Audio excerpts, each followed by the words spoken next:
시청자 여러분 안녕하십니까? VOA 뉴스투데이 시작합니다. 마크 에스퍼 미 국방장관은 북한 김정은 위원장에게 도발 자제를 촉구하면서 최선은 한반도 비핵화를 위한 정치적 합의라고 강조했습니다. 하지만 북한의 나쁜 행동을 억제하기 위한 대비태세에 대해 확신한다면서 북한 행동에 따른 연합훈련 재개 가능성도 언급했습니다. 첫 소식 김동현 기자가 보도합니다. 마크 에스퍼 국방장관은 2일 미국 MSNBC와의 인터뷰에서 미한연합훈련 재개 가능성을 시사했습니다. 에스퍼 장관은 북한 행동에 따라 연합훈련 재개를 검토할 수도 있다면서 앞으로 수개월 동안 상황을 살펴볼 것이라고 밝혔습니다.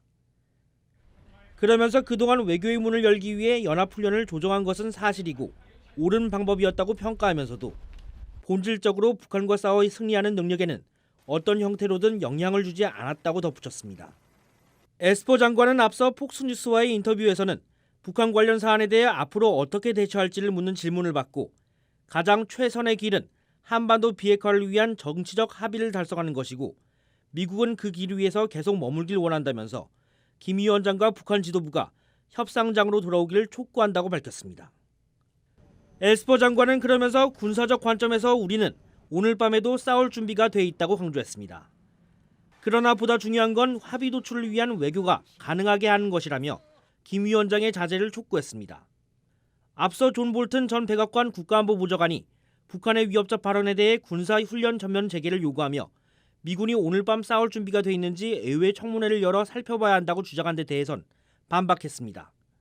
북한이 나쁜 행동을 억제하기 위해 또 그런 억지력이 실패할 경우 싸워 승리할 대비 태세를 확신한다는 겁니다. 한국 국방부가 미한연합훈련을 조정해 시행한다는 입장에 변함이 없다고 밝힌 가운데 에스퍼 장관의 발언은 조건부를 시사하는 것이어서 향후 재개 여부가 주목됩니다.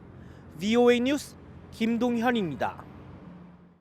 북한 도발 가능성에 대비한 미 첨단 정찰기들의 한반도 상공 비행이 크게 늘고 있습니다. 이런 첨단 정찰기들은 한반도 주변 기지를 중심으로 수십여 대가 배치돼 있는데 북한의 도발 가능성이 높아지면서 정찰기의 움직임도 가속화되고 있습니다. 함지아 기자가 전해드립니다.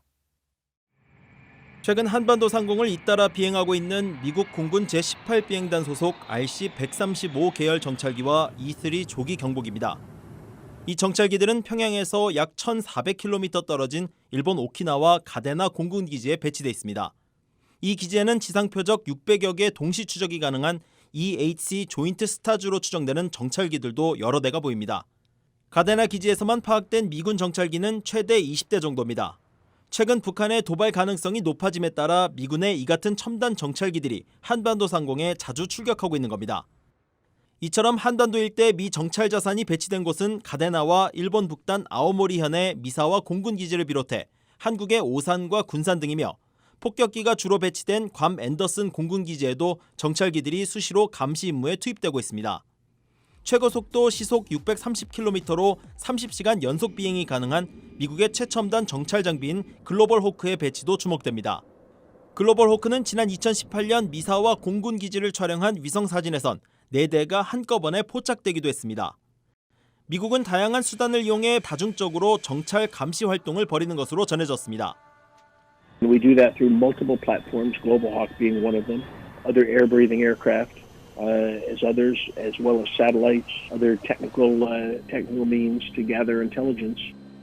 최근 민간 항공 추적 시스템인 에어크래프트 스폿은 새해 1일에도 탄도미사일 궤적 분석 장비 등을 갖춘 리벳 조인트 RC-135W가 한국 상공 3만 1000피트를 비행한 사실을 공개했습니다. 전문가들은 탄도미사일 발사와 같은 북한의 도발 가능성에 따라 미군 정찰기들의 대북 감시 활동은 계속 이어질 것으로 전망했습니다. VOA 뉴스 함지아입니다.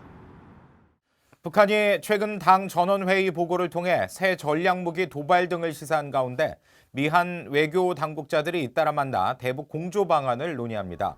데이비드 스틸웰 국무부 동아태 담당 차관보는 3일 워싱턴을 방문한 김건 한국 외교부 차관보와 만나 새해 한반도 정세를 포함해 양국 현안에 대해 의견을 교환할 예정입니다.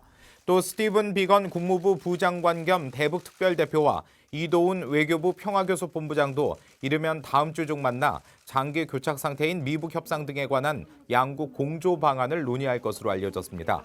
이어 마이크 폼페오 국무장관과 강경화 외교장관도 이달 중 워싱턴에서 양국 외교장관 회담을 개최하는 방안을 조율 중인 것으로 전해졌습니다. 북한이 최근 새로운 전략무기의 도발 가능성을 언급했지만 대륙간 탄도미사일 ICBM 발사를 단기간 내 재개할 가능성은 낮다는 주장이 제기됐습니다. 한국 경남대 국동문제연구소의 김동엽 교수는 2일 서울에서 열린 최근 북한의 노동당 전원회의와 관련한 토론회에서 북한의 단기간 내 탄도미사일 발사는 기술적으로 어렵다면서 이같이 지적했습니다. 또 북한이 머지않아라는 표현을 쓴 점과 ICBM 시험 발사가 북한에게는 마지막 카드라는 점에서 쉽게 ICBM 카드를 꺼내들 가능성은 높지 않을 것이라고 내다봤습니다. 임수호 한국국가안보전략연구원 선임연구위원은 김 위원장이 정면 돌파전을 선언하며 경제를 강조한 것은 경제관리에 대한 당과 국가의 개입 확대와 개혁 정책의 후퇴를 의미한다고 분석했습니다. 2020년 새해 첫날 북한에서는 아기 1,002명이 태어난 것으로 유엔 아동기금 유니세프가 추정했습니다. 유니세프는 북한의 신생아 사망률이 높다고 지적하고 영유아 생존율을 높이기 위한 캠페인 참여를 북한에 촉구했습니다. 안소영 기자가 보도합니다. 2020년 새해 1월 1일 전 세계에서 태어난 아이는 39만 2천 명으로 유엔 아동기금 유니세프가 추정했습니다. 유니세프는 이 가운데 북한에서는 아이 1,002명이 태어난 것으로 과거 통계 등을 통해 관측했습니다. 유니세프는 그러면서 북한의 경우 제대로 된 통계를 밝히지 않아 정확한 수치를 확인하기는 어렵지만 신생아 등 어린이 사망률이 높다고 밝혔습니다. 특히 지난해 북한의 5살 미만 어린이 1,000명당 18명이 또 1살과 생후 28일 미만의 신생아 각각 14명과 10명이 숨진 것으로 추산했습니다. 유니세프는 그러면서 영유아 생존율을 높이기 위한 캠페인 Every Child Alive에 북한이 동참할 것을 촉구했습니다. 산모와 아기에게 식수와 전기 공급, 탯줄 소독과 출생 후 1시간 동안 모유 수유, 산모와 아기가 살을 맞대도록 하는 등의 내용입니다. 유니세프는 또 북한에서는 많은 산모와 아기가 방치돼 있다며 숙련된 보건 전문가가 출산을 도와야 한다고 강조했습니다. 유니세프는 북한 내 출산의 8%가 의료시설이 아닌 가정에서 이뤄지며 전체 모성 사망의 67%가 가정분만 과정에서 발생한다고 밝혔습니다. 유니세프는 전 세계적으로 매년 평균 250만 명의 신생아가 생후 1개월 내 숨지며 이 가운데 33%는 하루도 살지 못하는 것으로 파악했습니다. 주요 사망 원인으로는 조산과 출산합병증, 폐렴, 폐혈증과 같은 예방과 치료 가능한 질병에 대한 적절치 못한 대응이 지적됐습니다.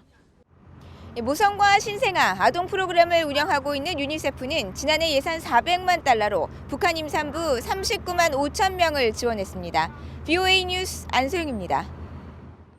미국 정부 산하의 정보기관이 16년 전에 북한이 미국 도달이 가능한 핵탑재 미사일 역량을 2020년 전에 갖출 것으로 예측했던 것으로 확인됐습니다.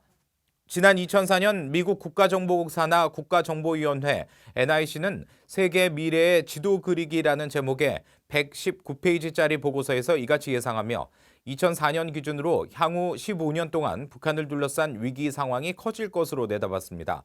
이 보고서는 북한이 처음으로 핵실험을 감행한 2006년보다 2년 앞서 나온 겁니다. 보고서는 또 북한이 핵탑재 장거리 미사일 역량을 높이기 위해 계속 노력을 쏟아부을 것으로 예상하면서도 새로운 정권이 이런 목적을 제고할 수도 있을 것으로 진단했습니다. 대북 제재 위반 혐의로 구속 기소된 미국인 암호화폐 전문가가 이 보석을 받고 허가된 것으로 일각에서 보도했지만 여전히 구속 중인 것으로 확인됐습니다. 미국 뉴욕주 남부법원의 제임스 마골린 대변인은 2일 그린피스 씨가 보석을 허가받고 석방됐다는 일부 언론 보도에 대한 VOA의 질문에 그린피스 씨가 아직 보석 조건을 만족시키지 못해 석방되지 않았다고 답했습니다. 그러면서 그린피스 씨가 현재 보석 보증인의 승인과 보증금 충당을 위해 채권 담보 부동산 두 곳의 공시를 기다리는 상황이라고 설명했습니다. 그린피스 씨는 지난해 4월 평양 블록체인 암호화폐 회의에 참석해 북한의 국가기밀과 기술을 유출하고 대북 제재 회피 방법을 설명한 혐의로 체포됐으며 일부 언론은 그가 부모와 함께 거주한다는 조건으로 보석금 100만 달러를 내고 풀려났다고 보도했습니다. 이상으로 VOA 뉴스투데이 마칩니다. 함께해 주신 여러분 고맙습니다.